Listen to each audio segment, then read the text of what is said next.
सो अब हम पढ़ेंगे एनाटॉमी ऑफ एफेड्रा सिस्टम। ठीक है। सो एफेड्रा को जॉइंटेड फिर भी कहा जाता है। तो इसकी जो पहली लेयर है वो है एपिडर्मिस। एपिडर्मिस जो है ये आउटर मोस्ट लेयर है which is covered with a thick cuticle, सिवाय जहाँ पर स्टोमेटा प्रेजेंट है वहाँ पर क्यूटिकल प्रेजेंट नहीं है। हैप्लोसिहेलिक है संकन स्टोमेटा। हैप्लोसिहेलिक क्या होता है कि स्टोमेटा में आपको पता है दो टाइप की सेल्स आती है, गार्ड सेल्स और सब्सिडियरी सेल्स। यानी जो गार्ड सेल्स है वो निकली है स्पोर मदर सेल से, और जो सब्सिडियरी सेल्स है वो निकली है डिफरेंट इनिशियल से। इसी का मतलब होता है हैप्लोसिहेलिक। ठीक है। ईच स्टोमेटा में दो गार्ड सेल्स आते हैं which is surrounded by subsidiary cells, और साथ ही साथ यहाँ पर एक कैविटी भी होती है जिसको हम कहते हैं सबस्टोमल कैविटी। हाइपोडर्मिस में जो है थिक वॉल्ड स्क्लेरेंकाइमेटस सेल्स आ जाती हैं, ठीक है, जो प्रोवाइड करती है mechanical strength to the stem.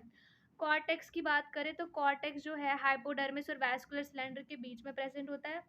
ये एक तो दो हिस्सों में डिवाइडेड है, आउटर कॉर्टेक्स में और इनर कॉर्टेक्स में। आउटर कॉर्टेक्स में पैलिसेड सेल्स आती हैं, 2-3 लेयर्स आती हैं उसकी, और इनर कॉर्टेक्स में 2-3 लेयर आती है स्पॉन्जी जोन की, जिसमें क्लोरोफिल प्रेजेंट होता है। ठीक है।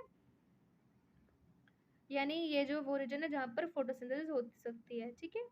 एंडोडर्मिस जो है ये कॉर्टेक्स की लास्ट लेयर है, और ये यंग स्टेम में बहुत आसानी से मतलब दिख जाती है। जैसे कि अगर बात करते हैं हम पाइनस के स्टेम की, तो जो वहाँ पर एंडोडर्मिस और पेरिसाइकिल है वहाँ पर अलग से दिखाई देता ही नहीं है। यहाँ पर भी पेरिसाइकिल नहीं दिखाई देता है, बट जो एंडोडर्मिस है वो यंग स्टेम में काफ़ी अच्छे तरीके से दिखाई देता है। अब बात करें वैस्कुलर बंडल की, तो एक इंटरप्टेड रिंग बनी है, मतलब एक रिंग है लेकिन वो रिंग भी इंटरप्टेड है। ठीक है, ऐसे कंटिन्यूस नहीं है। और वैस्कुलर बंडल कॉन्जॉइंट है, कोलेटरल है, एंडार्च है, ओपन है। ठीक है।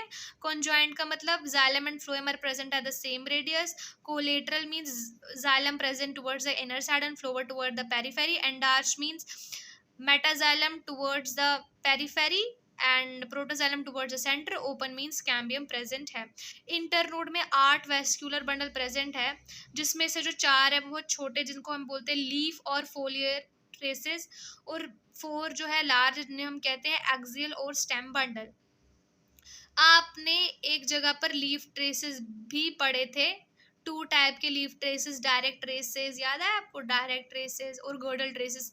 तो मुझे कमेंट में बताओ कि वो जो डायरेक्ट ट्रेसेस है और गर्डल ट्रेसेस है वो किस टॉपिक के अंदर आया था। ठीक है, right in the comment section. वो भी मैंने पढ़ाया हुआ है, अगर आपने ध्यान से मेरे लेक्चर अटेंड किए होंगे तो पता होगा आपको। ईच फोलायर ट्रेसेस जो है ये नोड तक जाता है। ठीक है। और लीफ में कितने बंडल आते हैं? 2 बंडल। इंटरनोड में 8 आते हैं, लीफ में 2 बंडल आते हैं। ठीक है। और नोड्स जो है ये है यूनिलैक्यूनर और 2 ट्रेस टाइप। ठीक है। ट्रैकिड्स, वेसल और जालम प्राइनरकाइमा प्रेजेंट है। एक ध्यान से देखो, इसमें वेसल्स भी प्रेजेंट है, जबकि जिम्नोस्पर्म्स में आपने अगर साइकस पढ़ा होगा, पाइनस पढ़ा होगा, कुछ भी पढ़ा होगा, तो वहां पर हर जगह लिखा होता है vessels are absent, vessels are absent, vessels are absent. But यहाँ पर जो है वेसल प्रेजेंट है। ठीक है। और वेसल में क्या है? बॉर्डर्ड पिट। पिट मीन्स गड्ढे जैसे होता है ना, सिर्फ यही है खाली। ठीक है।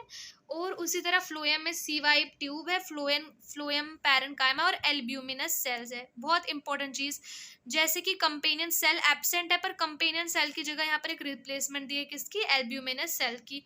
और एक थिन स्ट्रिप जो है कैम्बियम की आती है in between xylem and phloem. जो पिथ है वो पैरेन्काइमेटिस से नेचर है, प्लेट लाइक नोडल डेफ्रिगम बनाता है ये, और जिसकी वजह से ना स्टेम बहुत आसानी से ब्रेक हो जाती है नोड पे due to presence of nodal डेफ्रिगम, और इसी के बीच एक चींटी आती हुई पिथ के अंदर, जो पता नहीं कहाँ गई है। तो ठीक है, और नेक्स्ट वीडियो में हम करेंगे एनाटॉमी ऑफ एफेड्रा लीफ।